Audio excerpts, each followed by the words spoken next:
Hello বন্ধুরা, দেখো সকাল সকাল মেশিনে মোবিলটা ভিতরে আনিলি।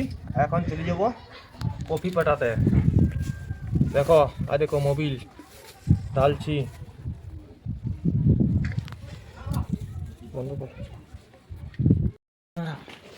সকাল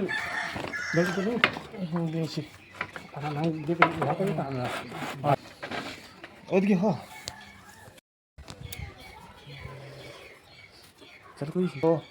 মেশিন এখন বাঁধে নিয়ে এখন নিয়ে যাব কেলেন।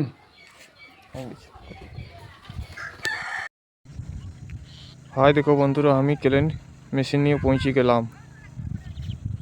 গেছি। হাই দেখো কেলেন, সব কিছু রেডি হয়ে গেছে। পাইপ টাইপ মেলা সব রেডি হয়ে গেছে। 1000 ফুট পাইপ মেলা হয়েছে। এখন মেশিন স্টার্ট করব। মেশিনও স্টার্ট হয়ে গেছে। দেখো বন্ধুরা, ক্ষেত পক্ষ জল পৌঁছে গেছে। মেশিন স্টার্ট করে এলাম। একদম ছোট্ট ছোট্ট গাছ আছে। পুরো ভিডিওটা দেখার জন্য সকলকে ধন্যবাদ।